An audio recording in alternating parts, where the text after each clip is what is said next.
नमस्कार प्रिय विद्यार्थियों, ऑनलाइन हिंदी कक्षा में आप सभी का हार्दिक स्वागत व अभिनंदन।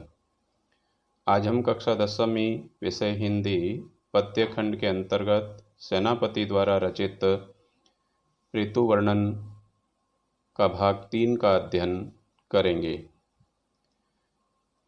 दामिनी दमक सुर चाप की चमक श्याम, घटा की झमक अति घोर घन घोरतें, कोकिला कलापी कल कूजत है जित तित, सीकर ते शीतल समीर की झकोरतें, सेनापति आवन कयो है मन भावन सुं, लाग्यो तरसावन विरह जुर जोरतें, आयो सखी सावन मदन सर सावन, लगियो है बरसावन सलिल चहूँ औरतें। इस पद्य के अंतर्गत एक सखी दूसरी सखी से वार्ता करते हुए कह रही है, हे सखी, सावन का महीना आ गया है, हल्की हल्की बरसात हो रही है, बादलों में बिजली कड़क रही है और बादलों की घनघोर गर्जना भी हो रही है। इस वर्षा ऋतु का बहुत सुंदर वर्णन कवि ने यहाँ पर किया है और उस ऋतु के अंतर्गत होने वाले परिवर्तनों के दृश्यों को भी बहुत ही सुंदरता के साथ दिखाया गया है। दामिनी या बिजली, सुर चाप का यानी कि इंद्रधनुष, शाम का यानी का मतलब काली घटा, झमक का मतलब मंद मंद बरसात की आवाज़, घोर का मतलब भयंकर, घनघोर का मतलब बादलों की गर्जना। तो एक सखी दूसरी सखी से वार्ता करते हुए कह रही है कि बादलों में बिजली चमक रही है, इंद्रधनुष अपनी सतरंगी छटा बिखेर रहा है, आसमान काली काली घटाओं से भर गया है और मंद मंद बरसात की ध्वनि जो है आ रही है और डरावना जो है घनघोर बादलों का गर्जन हो रहा है, जिससे कि सभी को डर लग रहा है। इस प्रकार वर्षा ऋतु के आगमन का वर्णन करते हुए कवि कहता है कि बिजली चमक रही है, बादलों की गर्जना हो रही है और मंद मंद बरसात की बूंदें जो गिर रही है, उससे वातावरण बहुत सुंदर हो गया है। और उसी दृश्य को देख करके कोयल और मोर इधर उधर कहीं न कहीं मधुर और मीठी वाणी में अपने आनंद की अनुभूति करते हुए कुछ बोल रहे हैं, कुछ गा रहे हैं और उससे वातावरण जो है और भी सुंदर बन जाता है, मन भावन बन जाता है, अच्छा लगने लग जाता है। सीकरते शीतल समीर की झकोरते, और इस वर्षा ऋतु के अंतर्गत चलने वाली ठंडी ठंडी पवन जो है वह भी बड़ा आनंद दे रही है, वह भी बहुत अच्छी लग रही है। सेनापति कहता है कि सेनापति आवन कयो है मन भावन सुं, सेनापति कह रहा है कि ये सावन का महीना आ गया है। जो ये कह रहा है आकर के कहता है कि हमें अब मुझे प्रिय से मिलना चाहिए, प्रिय ने मेरे लिए संदेश भेजा है। यानी कि सावन के महीने में जो बरसात की बूंदें हो रही है और उन मंद मंद बूंदों के बीच में से चलने वाली जो पवन होती है, उस पवन के झोंकों को वो सेनापति ने कहा है, यानी कि सखी कहती है कि मुझे मेरे प्रिय ने आने का संदेश भेजा है, मिलने के लिए मुझे बुलाया है। लाग्यो तरसावन वीर जुर जोरते, यानी कि अब जो है ये सावन का महीना जो है मुझे और अधिक कष्ट देने वाला उत्पन्न हो गया है, क्योंकि यह जो विरह की जो अग्नि है वह अब मुझे तरसा रही है, मिलने के लिए बड़े आतुर कर रही है। जब तक मैं मिल नहीं लूँगी अपने प्रिय से, तब तक मेरे मन के अंतर्गत शांति नहीं होगी। यह जो विरह की जो अग्नि है ये शांत होगी जब मैं मिल लूँगी। आयो सखी सावन मदन सर सावन से, हे सखी, ये सावन का महीना जो है मिलने का महीना है और मैं मिलने के लिए बड़ी आतुर हो रही हूँ। तो जल्दी से जल्दी मैं मिल कर के अपने वियोगी हृदय को सांत्वना देने वाली हूँ और जो मेरा हृदय जो तरस रहा है मिलने के लिए, उसको भी आराम मिल जाएगा।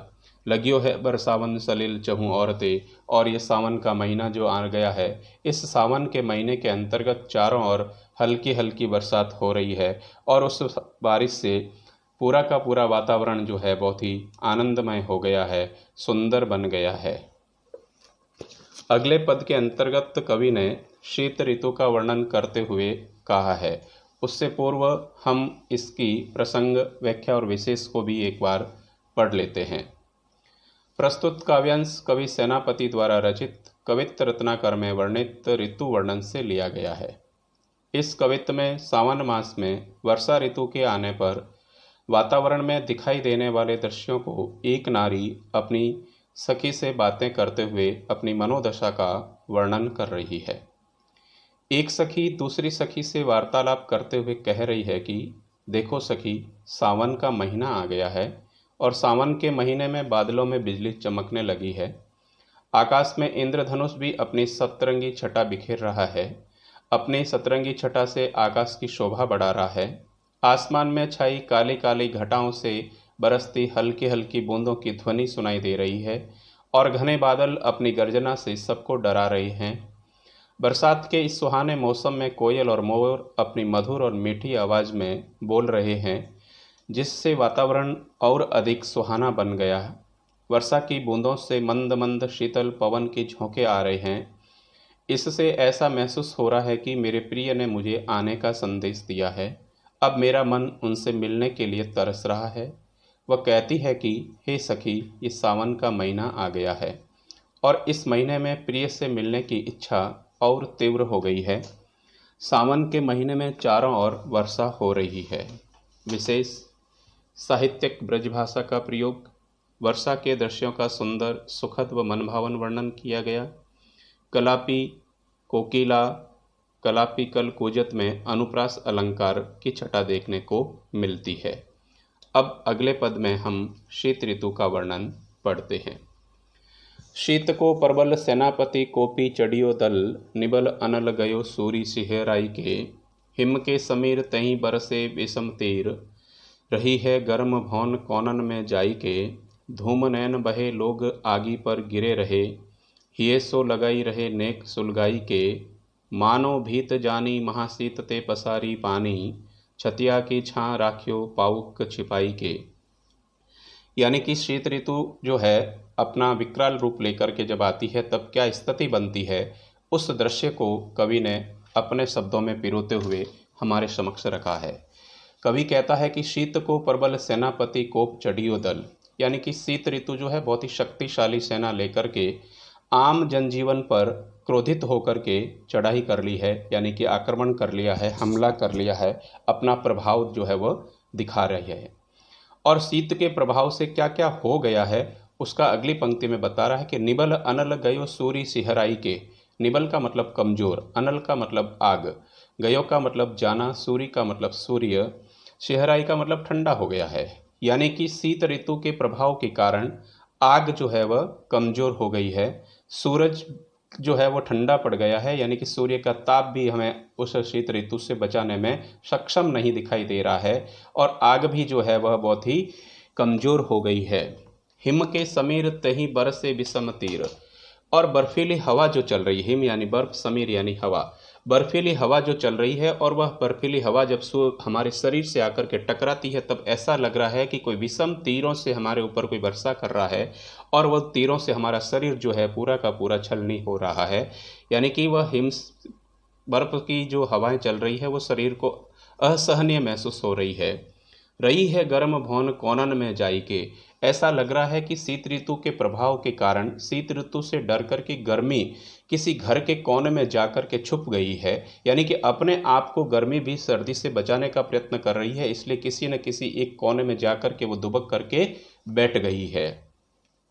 धूम नैन बहे लोग आगी पर गिरे रहे, धूम बोलते हैं धुएं को, नैन यानी आंखें, बहे का मतलब बहना, आगी का मतलब आग, यानी कि सर्दी से बचने के लिए लोगों ने आग जला रखी है, जिसको सर्दी के मौसम में जब आग जला करके अपन हाथ सेकते हैं तो उसको अलाव बोलते हैं।